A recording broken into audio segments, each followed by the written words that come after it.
ನಮಸ್ಕಾರ. ಆಹಾರ, ಆರೋಗ್ಯ, ಆಧ್ಯಾತ್ಮ ಈ ಸಂಸ್ಕಾರದ ಬೆಳಕಿಗೆ ತಮ್ಮೆಲ್ಲರಿಗೂ ಸ್ವಾಗತ, ಸುಸ್ವಾಗತ. ಇವತ್ತು ನಮ್ಮೊಂದಿಗಿದ್ದಾರೆ ಡಾಕ್ಟರ್ ಪರಿಮಳ ದೇವಿ, ಪ್ರಸೂತಿ ತಜ್ಞರು, ಹೆರಿಗೆ ತಜ್ಞರು, ಮೇಲಾಗಿ ಗಿನ್ನಿಸ್ ವರ್ಲ್ಡ್ ರೆಕಾರ್ಡ್ ಮಾಡಿದಂಥವ್ರು. ಅದು ಸರ್ವೈಕಲ್ ಕ್ಯಾನ್ಸರ್ನಲ್ಲಿ ಅಷ್ಟೇ ಅಲ್ಲ, ಕಾಲ್ಪೋಸ್ಕೋಪಿ, ರೋಬೋಟಿಕ್ ಸರ್ಜರಿಯಲ್ಲಿ ಕೂಡ ಎತ್ತಿದ ಕೈ. ಆದರೆ ಇಷ್ಟೆಲ್ಲ ತಂತ್ರಜ್ಞಾನದ ಮಧ್ಯ ಅವರಿಗೆ ಮಹಿಳೆಯರ ಆರೋಗ್ಯದ ಕಾಳಜಿ ಬಗ್ಗೆ ಬಹಳ ಕಳಕಳಿ ಇದೆ. ಹಾಗಾಗಿ ಇವತ್ತು ಎಷ್ಟೋ ಮಹಿಳೆಯರು ಸ್ತನದಲ್ಲಿ ಗಡ್ಡೆಯನ್ನು ನೋಡ್ಕೊಂಡು ಹೆದರ್ಕೊಳ್ತಾರೆ, ಕ್ಯಾನ್ಸರ್ ಆಗಿದೆನೋ ಏನೋ ಅಂತ. ಅಥವಾ ನೆಗ್ಲೆಕ್ಟ್ ಮಾಡ್ಕೊಂಡು ಅದೇನ್ ಮಾಮೂಲಿ ಅಂತ ಬಿಟ್ಕೊಂಡು ಕೊನೆ ಹೊತ್ತಿಗೆ ಬರ್ತಾರೆ. ಎರಡೂ ತಪ್ಪು. ಆದ್ದರಿಂದ ಇವತ್ತು ಅವರು ನಮಗೆ ಈ ಸ್ತನದಲ್ಲಿ ಇರುವಂತಹ ಗಡ್ಡೆಗಳು, ಅವು ಯಾವ ತರದ ಗಡ್ಡೆಗಳು, ಹೇಗಿರುತ್ತೆ, ಏನು ಗುಣಲಕ್ಷಣಗಳು, ಯಾಕೆ ಬರುತ್ತೆ, ಈ ತಾಯಂದಿರು ಒಂದು ಹೆರಿಗೆ ಅಂತಂದ್ರೆ ದೈವದತ್ತವಾದಂತ ದಾನ. ಆಗ ಆ ಮಕ್ಕಳಿಗೆ ಹಾಲು ಕುಡಿಸ್ದೇ ಇದ್ದಾಗ ಆ ಸ್ತನಕ್ಕೆ ಏನಾಗತ್ತೆ, ಅದರಿಂದ ದುಷ್ಪರಿಣಾಮ ಏನು, ಹಾಲು ಕುಡಿಸೋದ್ರಿಂದ ಆಗುವ ಲಾಭ ಏನು, ಎಲ್ಲವನ್ನೂ ತಿಳಿಸ್ಕೊಡಕ್ ಬಂದಿದ್ದಾರೆ. ನಮಸ್ಕಾರ ಪರಿಮಳ ದೇವಿಯವರೇ, ತುಂಬಾ ಸಂತೋಷ ಆಗತ್ತೆ, ನಿಮ್ಮನ್ನು ನೋಡಿದ್ರೇ ಸಂತೋಷ. ಸ್ವಾಗತ. ನನ್ನ ಮಾತೆಲ್ಲ ಯಾವಾಗ್ಲೂ ನೀವೇ ಹೇಳ್ಬಿಡ್ತೀರ ಮೇಡಮ್. ಫಸ್ಟ್ ನಿಮ್ಮನ್ನ ನೋಡಿದ್ರೆ ನಂಗೆ ಸಂತೋಷ ಆಗೋದು, ಅತಿ ಸಂತೋಷ. ಅಷ್ಟೇ, ನೋಡ್ಬೇಕಷ್ಟೇ ನಿಮ್ಮನ್ನ. ಮೊದಲನೇದಾಗಿ ತಸ್ಮೈ ಶ್ರೀ ಗುರುವೇ ನಮಃ. ನೀವು ನನ್ನ ಗುರುಗಳು. ಯಾವಾಗ್ಲೂ ಈ ಲೈನ್ ನಾನು ಇಲ್ಲದೆ ನಾ ಸ್ಟಾರ್ಟ್ ಮಾಡಿದ್ರೆ ಭಗವಂತ ನನ್ನನ್ನು ಕ್ಷಮಿಸಲ್ಲ. ನನಗೆ ABCD ಆಫ್ ಮೆಡಿಸಿನ್ ಅನ್ನ ಕಲಿಸೋದ್ರಲ್ಲಿ ನೀವು ಒಬ್ರು. ಇವತ್ತಿನ ಈ ಒಂದು ಏನು ನಾವು ಚರ್ಚೆ ಅಥವಾ ಒಂದು ವಿಷಯನ ತಗೊಂಡಿದೀವಿ ಮೇಡಮ್, ಇದು ಬಹಳ ಮುಖ್ಯ. ಅದು ಈ ತಿಂಗಳು, ಈ ಅಕ್ಟೋಬರ್ ತಿಂಗಳು ಅಂದ್ರೆ ಹಬ್ಬಗಳಿಗಷ್ಟೇ ಮೀಸಲಲ್ಲ. ಇದು ನಮ್ಮ ಸ್ತನ ಕ್ಯಾನ್ಸರ್ನ ಒಂದು ಅಬ್ಸರ್ವ್ ಮಾಡುವ ಜಾಗೃತ ಕಾರ್ಯಕ್ರಮ ಅಂತಾನು ಹೇಳ್ಬೋದು. ಈ ಮೈನ ಯೂಶಲಿ ಎಲ್ಲ ಒಂದೊಂದು ತಿಂಗಳಲ್ಲೂ ನಾವು ಒಂದೊಂದನ್ನ ಅಬ್ಸರ್ವ್ ಮಾಡ್ತೀವಿ. ಸೊ ಮೆಂಟಲ್ ಹೆಲ್ತ್ ಡೇ ಕೂಡ 10ನೇ ತಾರೀಕು ಮೆಂಟಲ್ ಹೆಲ್ತ್ ಡೇ ಕೂಡ. ಸೊ ಹಾಗಾಗಿ ಗಡ್ಡೆ ಆಗಿದೆ ಅಂತಾನೆ ಮನಸ್ಸು ಕೆಟ್ಟು ಹೋಗ್ಬಿಡುತ್ತೆ. ಸೊ ಹಾಗಾಗಿ ಎರಡು. ಸೊ ಇವತ್ತಿನ ದಿವಸ ಈ cancer cervix observe, I mean to say breast cancer, ಸ್ತನ ಕ್ಯಾನ್ಸರ್ನ ನಾವು ಅಬ್ಸರ್ವ್ ಮಾಡೋ ಒಂದು ತಿಂಗಳು ಇದ್ರೂ, ಬಟ್ ನಮ್ಮ ಯಂಗ್ ಹೆಣ್ಮಕ್ಳು ಇವಾಗ ನಮಗೆ ತುಂಬಾ ಜನ ಬರೀ 40 ವಯಸ್ಸಿನ ಮೇಲ್ನವರು, 50 ವಯಸ್ಸಿನವ್ರ ಮೇಲ್ನವ್ರು ಅಷ್ಟೇ ಬರಲ್ಲ. ಈ PCO ಅಂತನೋ ಅಥವಾ ಏನೋ ಒಂದು ಸಣ್ಣ ತೊಂದರೆ ಅಂತನೋ, ಹೊಟ್ಟೆ ನೋವು ಅಂತನೋ ನಮ್ಮ ಹೆಣ್ಮಕ್ಳು ಬರ್ತಾರೆ. ಚಿಕ್ಕವರು, ಒಂದು 16 ವರ್ಷ, 20 ವರ್ಷ, 22 ವರ್ಷ. ಬಟ್ ಅದರೊಳಗಡೆಗೆ 10ರಲ್ಲಿ ಒಬ್ಬರಿಗೆ ಏನೋ ಒಂದು ಬ್ರೆಸ್ಟ್ ಅಲ್ಲಿ ಪೇನ್ ಬರ್ತಾ ಇದೆ, ಅಥವಾ ಏನೋ ನನಗೆ ಅಲ್ಲಿ ಇಲ್ಲಿ ಒಂಥರ ಅಲ್ಲಿ ಏನೋ ಕಲೆ ತರ ಬಂದಿದೆ, ಆಮೇಲೆ ಪಿಂಪಲ್ಸ್ ತರ ಬರ್ತಾ ಇದೆ ಅಲ್ಲಿ, ಅಥವಾ ಎಲ್ಲೋ ಒಂಥರ ಗಟ್ಟಿತನ ಬರ್ತಾ ಇದೆ. ಹಿಂಗ್ ಬಂದು ತೋರಿಸ್ತಾರೆ ಅವರು, ನನ್ಗೆ ಇಲ್ಲಿ ಗಟ್ಟಿ ತರ ಅನಿಸ್ತಾ ಇದೆ, ಗಟ್ಟಿ ತರ ಅನಿಸ್ತಿದೆ. ಎಸ್ಪೆಷಲಿ ಮೆನ್ಸ್ಟ್ರುಯೇಷನ್ ಟೈಮ್ ನಲ್ಲಿ ತುಂಬಾ ಗಟ್ಟಿ ಆಗುತ್ತೆ. ಇದೆಲ್ಲ ಮಾತುಗಳನ್ನ ನಾವು ಕೇಳಿದಾಗ ಅವ್ರಿಗೆ ಏನಾಗ್ಬಿಡುತ್ತೆ, ಹಿಂಗ್ ಒಂದು ಜಾಗೃತ ಕಾರ್ಯಕ್ರಮ ನೋಡಿರ್ಬೋದು, ಅಥವಾ ಅವರ ಎಷ್ಟೋ ಒಂದು ವಿಷಯಗಳನ್ನ ತಿಳ್ಕೊಂಡಿರ್ತಾರೆ ಮೀಡಿಯಾ ಸಹಾಯದಿಂದ, ದೊಡ್ಡವರಿಂದ, ಅಥವಾ ಅವ್ರ ಸಂಬಂಧಿಕರಲ್ಲಿ ಯಾರಿಗೋ ಬ್ರೆಸ್ಟ್ ಕ್ಯಾನ್ಸರ್ ಆಗಿ ತೀರ್ಕೊಂಡಿದ್ದು ನೋಡಿರ್ತಾರೆ, ಗಾಬರಿ ಆಗ್ಬಿಡ್ತಾರೆ. ಓ ನಮಗೂ ಏನೋ ಬಂದ್ಬಿಡ್ತೇನೋ ಅಂತ ತಾಯಿನೂ ಗಾಬರಿ ಆಗ್ತಾರೆ, ಮಗಳು ಗಾಬರಿ ಆಗ್ತಾರೆ. ಸೊ ಈ ತರ ಬಂದಾಗ ನಾವು ಅವ್ರಿಗೊಂದು ಅವೇರ್ನೆಸ್ ಕೊಡ್ಬೇಕು. ಕಡೆಗೆ ಕ್ಯಾನ್ಸರ್ ಇದ್ರೆ ಏನ್ ಮಾಡ್ಬೇಕು ಅನ್ನೋದನ್ನ ಮತ್ತೆ ನಾವು ಹೇಳೋದು ಇದ್ದೇ ಇದೆ. ಬಟ್ ಈ ಹೆಣ್ಮಕ್ಳು ಬಂದಾಗ ಎಸ್ಪೆಷಲಿ ಅದರೊಳಗಡೆ 10ರಿಂದ 15% ಒಂದು ಸಣ್ಣದು ಒಂದು ಗೆಡ್ಡೆ ತರ ಅಂತಂದ್ರೆ ಒಂದು ಗೋಲಿ ಗಾತ್ರದ ಗೆಡ್ಡೆಗಳು, ಆ ತರ ಗೆಡ್ಡೆಗಳು ನನ್ಗೇನೋ ಇಲ್ಲಿ ಮೂವ್ ಆಗುತ್ತೆ ಮೇಡಮ್, ನಾ ಸ್ನಾನ ಮಾಡ್ಬೇಕಾರೆ ಇದ್ ಮಾಡಿದಾಗ ಅಂತ ಬರ್ತಾರೆ. ಅದನ್ನಂತೂ ತುಂಬಾ ಹೆದರ್ಕೊಂಡು ತಾಯಿಗಳನ್ನು ಕರ್ಕೊಂಬರ್ತಾರೆ ಅವ್ರಿಗೆ, ಯಾಕಂದ್ರೆ ಅವ್ರಿಗೆ ಆ ಥರದ್ದು ಎಂದು ಬಂದಿರಲ್ಲ. ಈಗಿನ ಒಂದು ಮಾಡರ್ನ್ ಲೈಫ್ ಸ್ಟೈಲ್ ನಲ್ಲಿ ಈ ತರ ಒಂದು ಫೈಬ್ರೋ ಅಡಿನೋಮಾ, ಈಗ ಫೈಬ್ರಾಯ್ಡ್ ಅನ್ನೋದನ್ನ ನಾವು ಸಾಕಷ್ಟು ಸರಿ ಚರ್ಚೆ ಮಾಡಿದೀವಿ ಮೇಡಮ್ ಹೆಣ್ಮಕ್ಳಲ್ಲಿ. ಫೈಬ್ರೋ ಅಡಿನೋಮಾ, ಫೈಬ್ರೋ ಅಡಿನೋಮಾ ಮೌಸ್ ಇಂದ ಬ್ರೆಸ್ಟ್ ಅಂತಾರೆ, ಅದೇನಾ ಇದು? ಮೌಸ್ ಇಂದ ಬ್ರೆಸ್ಟ್ ನೋಡಿ ಮೇಡಮ್. ಅದನ್ನ ಒಂದು ಸಾಮಾನ್ಯವಾಗಿ ಒಂದು ತಮಾಷೆಯಾಗಿ ಅದಕ್ಕೊಂದು ನಾಮಕರಣ ಮಾಡಿದ್ರು ಒಂದು ಕೆಲವು ವರ್ಷಗಳ ಹಿಂದೆ, ಡಿಕೆಟ್ಸ್ ಹಿಂದೆ ಅನ್ಬೋದು. ಸೊ ಮೌಸ್ ಇಂದ ಬ್ರೆಸ್ಟ್ ಅಂದ್ರೆ ಅದು ಯಾಕೆ ಮೌಸ್ ಅಂದ್ರೆ, ಅದು ಒಂದ್ ಕಡೆ ನಿಲ್ಲಲ್ಲ. ಇವ್ರು ಹಿಂಗ್ ನೋಡ್ತಿದ್ದಂಗೆ ಇಲ್ಲಿ ತೋರಿಸ್ತಾ ಇರ್ತಾರೆ ಅವರು, ಅದು ಇಲ್ಲಿ ಬಂದ್ಬಿಟ್ಟಿರುತ್ತೆ. ನಾವು ಕೂಡ ಎಕ್ಸಾಮಿನ್ ಮಾಡ್ಬೇಕಾದ್ರೆ ಅದು ಓಡಾಡ್ತಾ ಇರುತ್ತೆ. ಸೊ ಅದನ್ನ ಇಟ್ಕೊಂಡು ನಮಗೆ ಕ್ಯಾನ್ಸರ್ ಆಯ್ತು ಅಂತ ಬಂದಿರೋರು ತುಂಬಾ ಜನ ಹೆಣ್ಮಕ್ಳಿದ್ದಾರೆ. ನಾ ಚಿಕ್ಕ ಹೆಣ್ಮಕ್ಳ ಬಗ್ಗೆ ಮಾತಾಡ್ತಿದ್ದೀನಿ. ಅಂದ್ರೆ ವಯಸ್ಸಿನಲ್ಲಿ ಒಂದು 20ರಿಂದ 25, ಅದೇ ಮದುವೆ ಆಗಿರೋರು ಇರ್ಬೋದು, ಇನ್ನೂ ಒಂದ್ ಮಗು ಆಗಿರೋರು ಇರ್ಬೋದು, ಅವ್ರ ಬಗ್ಗೆ. ಅದು ಒಂದು 3-4 ಗೆಡ್ಡೆಗಳು ಎಡಗಡೆ ಬ್ರೆಸ್ಟ್, ಬಲಗಡೆ ಬ್ರೆಸ್ಟ್ ಎರಡರಲ್ಲೂ ಇರ್ಬೋದು. ಎಷ್ಟೋ ಸರಿ ನಾವ್ ಎರಡು ಕಡೆ ಬ್ರೆಸ್ಟ್ ನೋಡಿ, ಆಮೇಲೆ ಸ್ವಲ್ಪ ಏನಿಲ್ಲ ಅಂದ್ರೂ ಒಂದು ಅರೇಂಜ್ ಗಾತ್ರದ ಒಂದು ಫೈಬ್ರಾಯ್ಡ್ ನಮ್ಗಳು ಬಂದ್ಬಿಡುತ್ತೆ ಪಾಪ. ಅವಾಗ ಅವ್ರಿಗೆ ತುಂಬಾ ಹಿಂಸೆ ಆಗುತ್ತೆ. ಮೆನ್ಸ್ಟ್ರುಯೇಷನ್ ಟೈಮ್ ನಲ್ಲಿ ಪೇನ್ ಬರೋದು, ಆಮೇಲೆ ಮದುವೆ ಆದ್ಮೇಲೆ ದಾಂಪತ್ಯ ಜೀವನದಲ್ಲಿ ಕೆಲವುಗಳು ನೋವು ಕಾಣೋದು, ಇದೆಲ್ಲ ಶುರು ಆಗುತ್ತೆ. ಅವಾಗ ನಾವು ಅದನ್ನ 1 ಅಥವಾ ಅಟ್ಲೀಸ್ಟ್ 2 ದೊಡ್ಡದಿರೋದನ್ನ ಸರ್ಜಿಕಲ್ ಮೂಲಕ ತೆಗಿತೀವಿ. ಹೌದು. ಆದ್ರೆ ಅದು ಎಷ್ಟೇ ತೆಗೆದ್ರು ಇನ್ನೊಂದ್ 2-3 ಇರುತ್ತೆ. ಅವಾಗ ನಾವು ಅಶ್ಯೂರೆನ್ಸ್ ಕೊಟ್ಟು ಇದು ಮಾಡಿ ಹ್ಮ್ ಕಳಿಸ್ತೀವಿ. ಅದು ಕ್ಯಾನ್ಸರ್ ಅಲ್ಲ, ಹ್ಮ್ ಸಾಧಾರಣವಾಗಿ ಅದು ಕ್ಯಾನ್ಸರ್ ಇರಲ್ಲ, ಅದು ಫೈಬ್ರೋ ಅಡಿನೋಸಿಸ್ ಅಂತ ಬರುತ್ತೆ.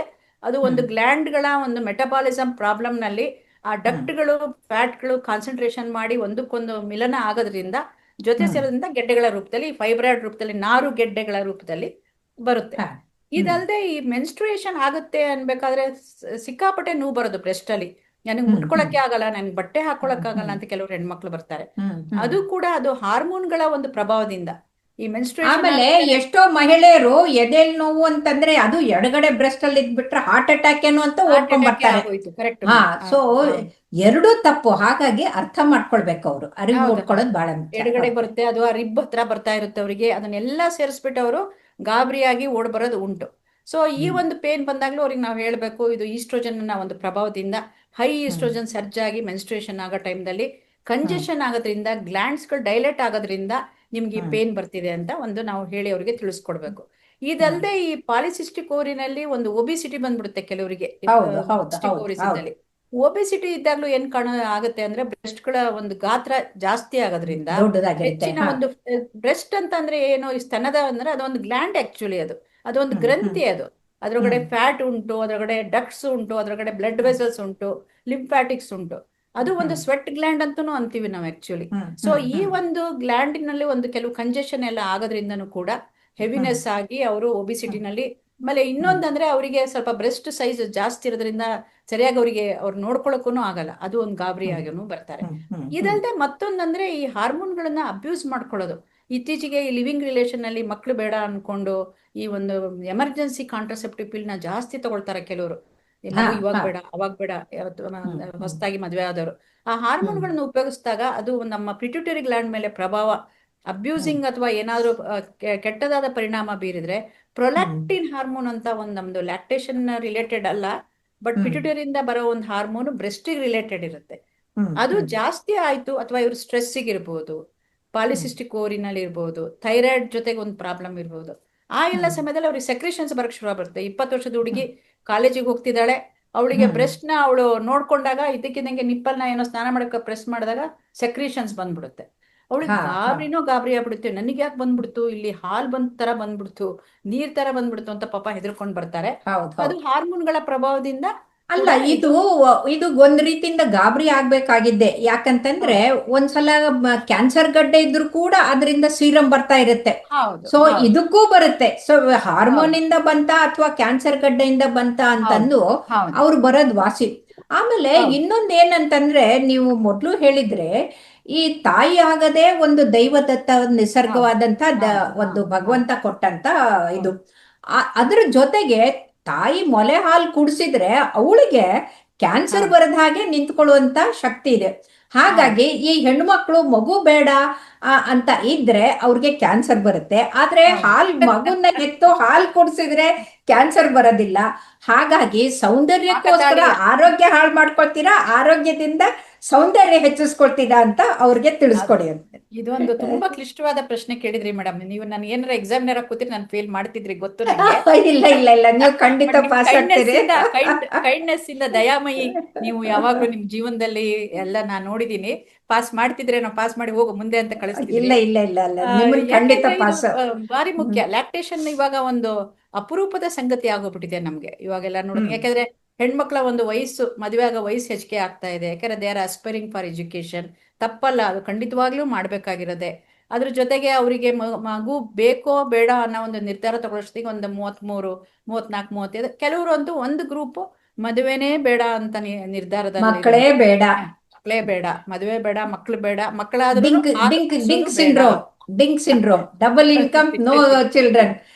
ಡಿಂಕ್ ಇಬ್ರು ಸಿಂಡ್ರೋಮ್. ಗಂಡ ಹೆಂಡತಿ ಸಂಪಾದನೆ ಮಾಡ್ತಾ ಇರ್ತಾರೆ, ಮಕ್ಕಳಿಲ್ಲ. ಹೌದು ಹೌದು. ಸೊ ಇದೆಲ್ಲ ಇದ್ದಾಗ ಏನಾಗುತ್ತೆ ಅಂತಂದ್ರೆ ಈ ಲ್ಯಾಕ್ಟೇಷನ್ ಹಾರ್ಮೋನ್ ಒಂದು ಪ್ರಭಾವ ಅಂದ್ರೆ ಅದರ ಒಂದು ಪ್ರವೃತ್ತಿಯಿಂದ ಕ್ಯಾನ್ಸರ್ ಬ್ರೆಸ್ಟ್ಗಳನ್ನ ಅವರು ಹಾಲು ತುಂಬಿ ಅದು ಹೊರಗೆ ಬರುವಾಗ ಆ ಡಕ್ಟ್ಗಳಿಗೆ ಇರೋ ಕಂಜೆಷನ್, ಒಂದು ಚೇಂಜಸ್ ಎಲ್ಲ ಕಡಿಮೆ ಆಗಿ ಹೆಲ್ದಿ ರೂಪದಲ್ಲಿ ಲ್ಯಾಕ್ಟೇಷನ್ ಹಾರ್ಮೋನ್ಗೆ ಒಂದು ಪರಿವರ್ತನೆ ಮಾಡಿ ಕ್ಯಾನ್ಸರ್ ಟಾಕ್ಸಿನ್ಸ್ ನ ಕಡಿಮೆ ಮಾಡೋ ಗುಣ ಇರುತ್ತೆ.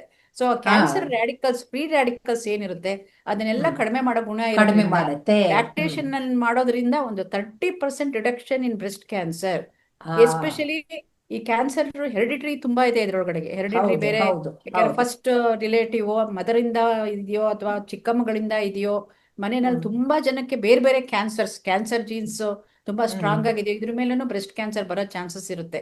ಸೊ ಹ್ಮ್ ಅಂತಲ್ಲಿ ಮದುವೆಗಳನ್ನು ಆಗದೆ, ಹಾಲು ಹ್ಮ್ ಕುಡಿಸ್ದೆ, ಲ್ಯಾಕ್ಟೇಷನ್ ಹಾರ್ಮೋನ್ ಒಂದು ಏನಿರುತ್ತೆ ಪ್ರೊಟೆಕ್ಷನ್ ತಗೊಳ್ಳಿಲ್ಲ ಅಂದ್ರೆ ಸ್ವಲ್ಪ ಹ್ಮ್ ಮಟ್ಟಿಗೆ ಅವರು ರಿಸ್ಕ್ ನಲ್ಲಿ ಬರ್ತಾರೆ ಅಂತ ಹೇಳ್ಬೋದು.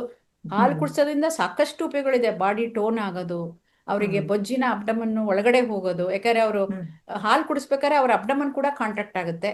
ಹೌದು ಮುಖ್ಯವಾಗಿ ಹೌದು. ಲ್ಯಾಕ್ಟೇಷನ್ ಹಾರ್ಮೋನ್ ಕೂಡ ಕಾಂಟ್ರಸೆಪ್ಷನ್ ಬೆನಿಫಿಟ್, ಮಗು ಆಗದಂಗೆ ಓಕೆ. ಕಾಪಾಡ್ಕೊಳ್ಳುತ್ತೆ. ನೋಡ್ಕೊಳ್ತಾರೆ. ಇದೆಲ್ಲ ತಾವು ಹ್ಮ್ ತುಂಬಾ ವಿವರವಾಗಿ ಒಂದೆರಡು ಹೌದು ಟಾಕ್ ಹೌದು. ನಲ್ಲಿ ನಾ ಕೇಳಿಸ್ಕೊಂಡೆ. ತಾವು ಡಾಕ್ಟರ್ ವೀಣಾ ತಾವು ತುಂಬಾ ಹ್ಮ್ ಕೂಲಂಕುಷವಾಗಿ ಮಾತಾಡಿದಿರ ಇದನ್ನ. ಹ್ಮ್ ಇದಲ್ಲದೆ ಕ್ಯಾನ್ಸರಿಗೆ ರಿಲೇಟೆಡ್ ಈ ಫೈಬ್ರಾಯ್ಡ್ ಇಂದ ಅದನ್ನೆಲ್ಲ ನಾವು ಪ್ರಿವೆಂಟ್ ಮಾಡಕ್ ಬರಲ್ಲ, ಬಟ್ ಕ್ಯಾನ್ಸರ್ ಪ್ರೊಟೆಕ್ಷನ್ ಕೊಟ್ಟದ್ರಲ್ಲಿ ಈ ಲ್ಯಾಕ್ಟೇಷನ್ ಹಾರ್ಮೋನ್ ಹ್ಮ್ ತುಂಬಾನೇ ಅದರದ್ದು ಪಾತ್ರ ಇದೆ. ಹ್ಮ್. ಆದ್ರಿಂದ ಒಂದು ಮಗುನ ಅಥವಾ ಎರಡು ಮಕ್ಕಳನ್ನ ಮಾಡ್ಕೊಳ್ಳೋದು ತುಂಬಾ ಸೂಕ್ತ. ನೀವ್ 3 ಹೇಳ್ದಂಗೆ ಮಾಡ್ಕೊಂಡ್ರೆ ಇನ್ನೂ ಮಕ್ಕಳಿಂದ ಈ ಒಳ್ಳೇದು. ಪ್ರಾಬ್ಲಮ್ ಇದರಿಂದ ಕ್ಯಾನ್ಸರ್ ಅದು ಬರೋದಿಲ್ಲ ಉಂಟು. ಅಂತ. ಹ್ಮ್ ಅದು ಆದ್ರೆ ಇವಾಗ ಆಮೇಲೆ ಈ ಈಗ ಹಾಲು ಕುಡಿಸ್ಬೇಕಾದ್ರೆ ನಾನು ಕೆಲ್ಸಕ್ಕೆ ಹೋಗ್ಬೇಕು ಇದು ಅಂತ ಹಾಲು ಕುಡಿಸ್ತಾ ಇರ್ತಾರೆ, ಹೌದು ಆವಾಗೂ ಕೂಡ ಆ ಸ್ತನ ಗಟ್ಟಿಯಾಗಿ ಹೋಗ್ಬಿಟ್ಟಿರುತ್ತೆ, ಜ್ವರ ಹೌದು ಬಂದ್ಬಿಡುತ್ತೆ, ಅದು ಕಂಜೆಷನ್ ಕೂಡ ಗಂಟರ ಆಗಿರುತ್ತೆ ಆಗುತ್ತೆ. ಅಲ್ವಾ? ಅವಾಗ ಮ್ಯಾಸ್ಟೈಟಿಸ್ ಆಗ್ಬಿಡುತ್ತೆ. ಎಷ್ಟೋ ಜನ ಬ್ರೆಸ್ಟ್ ಆಪ್ಸಿಸ್ಗಳೆಲ್ಲ ಆಗಿ ಬರ್ತಾರೆ ಲ್ಯಾಕ್ಟೇಷನ್ ಹೌದು ಹಾಲು ಹೌದು ಕುಡಿಸೋ ಹೌದು. ಟೈಮ್ ನಲ್ಲಿ. ಕಿವಿ ಅವ್ರು ಕಿವಿ ಪಾಪ ಸೇರ್ಕೊಂಡ್ಬಿಡುತ್ತೆ, ಕುಡಿಸ್ತಾ ಕಿವಿಗಡ್ಡೆ. ಹ್ಮ್. ಪ್ರೀ ಮೆಚೂರ್ ಬೇಬಿ ಇರ್ಬೋದು, ಅದಕ್ಕೆ ಸ್ತನನ ಕಚ್ಕೊಳ್ಳೋಂತ ಶಕ್ತಿ ಇಲ್ದಿರ್ಲಿಕ್ಕಿಲ್ಲ. ಶಕ್ತಿ ಅವಾಗ ಇರೋದಿಲ್ಲ.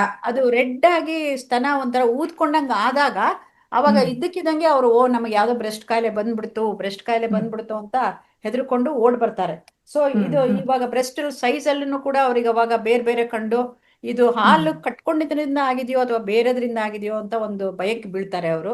ಹ್ಮ್ ಹ್ಮ್ ಮ್ಯಾಸ್ಟೈಟಿಸ್ ಅಂತೀವಿ ಅದಕ್ಕೆ, ಅಕ್ಯೂಟ್ ಹ್ಮ್. ಮ್ಯಾಸ್ಟೈಟಿಸ್ ಅಥವಾ ಒಂದೊಂದ್ಸರಿ ಬ್ರೆಸ್ಟ್ ಆಪ್ಸಿಸ್ ಆಗೋದು, ಇವೆಲ್ಲ ಹೌದು. ನಾವು ತಕ್ಷಣವಾಗಿ ಅವ್ರಿಗೆ ಪರಿಹಾರ ಕೊಡ್ಬೋದು. ಬಟ್ ಹ್ಮ್ ಅದನ್ನ ಹೆದರ್ಕೊಳ್ದೆ, ಬಟ್ ಲ್ಯಾಕ್ಟೇಷನ್ಗೆ ತಂದೆ ಆದ ಮಹತ್ವ ಇದೆ, ಅದನ್ನ ಕಂಟಿನ್ಯೂ ಮಾಡಬೇಕು. ಸೊ ಮಾಡ್ಬೇಕು. ಇದಲ್ದೆ ಈ ನಾವು ಒಂದು ಗುಳ್ಳೆಗಳ ನೀರ್ ಗುಳ್ಳೆಗಳ ತರ ಆಗಿರುತ್ತಲ್ಲ ಸಿಸ್ಟ್ಗಳು, ಅದೆಂತದು? ಅದು ಬ್ರೆಸ್ಟ್ ನಾವು ಸ್ಕ್ಯಾನಿಂಗ್ ಮಾಡಿದಾಗ ಬರುತ್ತೆ, ಹಾ. ಅಲ್ಟ್ರಾಸೋನಾಲಜಿ ಮಾಡಿದಾಗ.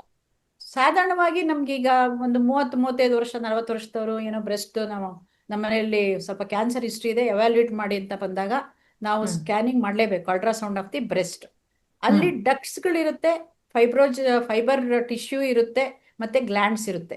ಈ ಹ್ಮ್. ಡಕ್ಟ್ಸ್ಗಳಲ್ಲಿ ಒಂದೊಂದ್ಸರಿ ಹಾಲು ಉಡಿಸಿದ ತಾಯಂದ್ರಿದ್ರೆ ಅದೇ ಮಿಲ್ಕನ್ನೇ ಸ್ವಲ್ಪ ಸಿಸ್ಟ್ ತರ ಕಾಣುತ್ತೆ, ಅಥವಾ ಓಕೆ. ಹಾ ನೀರಿನ ಅಂಶ ಏನಾದ್ರು ಇದ್ರೆ ಸಿಸ್ಟ್ ತರ ಕಾಣುತ್ತೆ. ಹಾ. ಅದರಿಂದನೇ ಏನೋ ನಮ್ಗೆ ಬಂದ್ಬಿಡ್ತು ಅಂತ ಅಲ್ಲ, ಬಟ್ ನಮ್ಮ ನುರಿತ ತಜ್ಞರು ಇರ್ತಾರೆ ರೇಡಿಯಾಲಜಿನಲ್ಲಿ, ಅವರು ಹ್ಮ್ ಅದನ್ನ ನೋಡ್ಬಿಟ್ಟು ಅದಕ್ಕೊಂದು ಗ್ರೇಡ್ ಕೊಡ್ತಾರೆ. ಇದು ಹಾ ಜಸ್ಟ್ ಸಿಂಪಲ್ ಸಿಸ್ಟ್, ಇದು ಹ್ಮ್ ಬಿರಾಡ್ಸ್ 2 ಅಂತ ಒಂದು ಕೆಟಗರಿನೇ ಇದೆ ನಮ್ಗೆ ಬ್ರೆಸ್ಟ್ ಹಾ ಇದರಲ್ಲಿ. ಹಾ. ಅದನ್ನೆಲ್ಲ ಹ್ಮ್. ಕೊಡೋದ್ರಿಂದ ನಾವು ಅವ್ರಿಗೆ ಅಶ್ಯೂರ್ ಮಾಡಿ ಕಳಿಸ್ಬೋದು. ಅದೇ ಓಕೆ. 40 ವರ್ಷ 45 ವರ್ಷದ ಮೇಲ್ನವ್ರಿದ್ರೆ ಅಲ್ಟ್ರಾಸೋನಾಜಿಕಲ್ ಬ್ರೆಸ್ಟ್ ಜೊತೆಗೆ ನಾವು ಮ್ಯಾಮೋಗ್ರಾಫಿನೂ ಮಾಡಬೇಕು. ಓ. ಯಾಕಂದ್ರೆ ಎರಡನ್ನೂ ಕಾಂಪ್ಲಿಮೆಂಟರಿ ಟು ಈಚ್ ಅದರ್. ಯಾಕಂದ್ರೆ ಹ್ಮ್ ಇಲ್ಲಿ ನಮ್ಮ ಧ್ಯೇಯ ಕ್ಯಾನ್ಸರ್ ಇಲ್ಲ ಅನ್ನೋದನ್ನ ತೋರಿಸೋದು. ಹ್ಮ್ ಹ್ಮ್. ಅಕಸ್ಮಾತ್ ಇದ್ರೆ ಅವ್ರದ್ದು ಗಮನ ಸೆಳೆದು ಅವ್ರಿಗೆ ಟ್ರೀಟ್ಮೆಂಟ್ ಕೊಡಬೇಕು ನಾವು. ಸೊ ಹೌದು. ಈ ತರದ ಯಾಕೆ ಇದೆರಡು ಕಾಂಪ್ಲಿಮೆಂಟರಿ ಅಂದ್ರೆ, ಅಲ್ಟ್ರಾಸೋನಾಲಜಿನಲ್ಲಿ ಸಾಧಾರಣ ಯಂಗ್ ಪೀಪಲ್ ನಲ್ಲಿ ಡೆನ್ಸ್ ಬ್ರೆಸ್ಟ್ ಇರುತ್ತೆ, ಅವರು ಹಾ. ವಯಸ್ಸಿನ ಅನುಗುಣವಾಗಿ. ಹ್ಮ್ ಅವರಲ್ಲಿ ಬ್ರೆಸ್ಟ್ ನಾವು ನೋಡ್ಬೋದು. ಆದ್ರೆ ಚಿಕ್ಕ ಗೆಡ್ಡೆಗಳು ಏನಾದ್ರು ಸಣ್ಣಕ್ಕೆ ಸ್ಟಾರ್ಟ್ ಆಗಿದ್ರೆ ಅದು ಹ್ಮ್. ಮ್ಯಾಮೋಗ್ರಫಿನಲ್ಲೇ ಅದು ಗೊತ್ತಾಗಬೇಕು. ಮ್ಯಾಮೋಗ್ರಫಿ ಇಸ್ ಎ ಗೊತ್ತಾಗೋದು. ಟೈಪ್ ಆಫ್ ಈ ಎಕ್ಸ್ರೇ. ಮ್ಯಾಮೋಗ್ರಫಿ ಅಂದ್ರೆ ಏನು? ನನಗೆ ಆಂಜಿಯೋಗ್ರಫಿ ಗೊತ್ತು, ಮ್ಯಾಮೋಗ್ರಫಿ ಏನು ತಿಳಿಸಿ ನಮ್ಮ ವೀಕ್ಷಕರಿಗೆ. Correct madam. ಮ್ಯಾಮೋಗ್ರಫಿ ಅಂತಂದ್ರೆ actually it's a type of X-ray only, where a particular machine will be used. Hmm In that machine, the breast will be compressed and a X-ray is taken of the breast tissue. ಹ್ಮ್ ಅದರಿಂದ ಏನಾಗುತ್ತೆ ಅಂದ್ರೆ ತುಂಬಾ ಪುಟ್ಟ ಗೆಡ್ಡೆಗಳು ಏನಾದ್ರು ಅವಿತ್ಕೊಂಡಿದ್ರು ಅನುಮಾನಕವಾಗಿ ಅದನ್ನು ಕೂಡ ನಾವು ಕಂಡುಹಿಡಿದು, ಮತ್ತೆ ಹ್ಮ್ ಆಮೇಲೆ ಬಯಾಪ್ಸಿ ಮಾಡೋದಾದ್ರು ಅಥವಾ ಇನ್ನಾದ್ರೂ ಮಾಡಿ ಅದ್ರ ಜೊತೆಗೆ ಹ್ಮ್. ಅಲ್ಟ್ರಾಸೋನಾಲಜಿನೂ ಕಾಂಪ್ಲಿಮೆಂಟರಿ ಆಗಿ ಎರಡೂ ರಿಪೋರ್ಟ್ ನ ತಗೊಂಡು ಒಂದು ಡಿಸಿಷನ್ಗೆ ಹ್ಮ್. ರೇಡಿಯಾಲಜಿಸ್ಟ್ ಬರ್ತಾರೆ. ಓಕೆ. ನಂತರ ನಾವು ಅದನ್ನ ಅವರಿಗೆ ತಿಳಿಸಿ ಹೇಳ್ಬೇಕಾಗತ್ತೆ. ಹ್ಮ್ ಹ್ಮ್ ಮ್ಯಾಮೋಗ್ರಫಿ ರೆಗ್ಯುಲರ್ ಆಗಿ ಮಾಡ್ಕೊಳ್ಳೋದ್ರಿಂದ 40 ವರ್ಷದ ಮೇಲೆ ಮಾಡ್ಬೇಕು ಇದನ್ನ. ಹ್ಮ್. 40 ವರ್ಷದ ಒಳಗಡೆಗೆ ಮ್ಯಾಮೋಗ್ರಫಿಗೆ ಅವಕಾಶ ಇಲ್ಲ. ಯಾಕಂದ್ರೆ ಬೇಕಾಗಿಲ್ಲ. ಅಲ್ಲಿವರೆಗೂ ನಾವು ಯಾಕಂದ್ರೆ ಅಷ್ಟು ಕಂಪ್ರೆಸ್ ಮಾಡಿ ಮಾಡಕ್ಕಲ್ಲ, ತುಂಬಾ ಪೇನ್ಫುಲ್ ಮಾಡ್ಬೇಕಾಗಿಲ್ಲ. ಆಗುತ್ತೆ ಅವರಿಗೆ, ಇಲ್ಲ. ಹ್ಮ್ ಮಾಡ್ಬೇಕಾಗಿಲ್ಲ. ಸೊ ಮ್ಯಾಮೋಗ್ರಫಿನ ನಿಯಮಿತವಾಗಿ ಒನ್ಸ್ ಇನ್ 2 years ಅಥವಾ ಅವ್ರ ಮನೆಯಲ್ಲಿ ಹ್ಮ್ ಹಿಸ್ಟ್ರಿ ಏನಾದ್ರು ಇತ್ತು ಅಂದ್ರೆ ಹ್ಮ್ ಒನ್ಸ್ ಇನ್ ಇಯರ್ ಮಾಡೋದ್ರಿಂದ ನಾವು ಹ್ಮ್. 40% 50% ಕ್ಯಾನ್ಸರ್ನ ಕಡಿಮೆ ಮಾಡಬಹುದು ಅಂತ ತುಂಬಾ ಒಂದು ತುಂಬಾ ವಿಜ್ಞಾನ ತುಂಬಾ ಹೇಳುತ್ತೆ. ತುಂಬಾ ತುಂಬಾ ಧನ್ಯವಾದಗಳು ಪರಿಮಳ ದೇವಿ ಅವರೇ. ನೀವು ಎಷ್ಟು ಸವಿವರವಾಗಿ, ಸರಳವಾಗಿ, ಸುಂದರವಾಗಿ, ನಿಮ್ಮ ಹಾಗೇನೆ ನಮ್ಮ ವೀಕ್ಷಕರಿಗೆ ಎಲ್ಲಾ ಗಡ್ಡೆಗಳು ಕ್ಯಾನ್ಸರ್ ಅಲ್ಲ, ಗಡ್ಡೆಗಳು ಬರದ ಹಾಗೆ ಮಗುವಿಗೆ ಹಾಲು ಕುಡಿಸೋದು ಉತ್ತಮ, ಅದರ ಜೊತೆಗೆ ಒಂದು ಚೂರು ಡೌಟ್ ಇದ್ರೆ ತಕ್ಷಣಕ್ಕೆ ವೈದ್ಯರ ಹತ್ರ ಬನ್ನಿ ಅಂತ ಕಿವಿ ಮಾತು ಹೇಳಿದ್ದೀರಿ. ತಮಗೆ ಧನ್ಯವಾದಗಳು. ನಮಸ್ಕಾರ.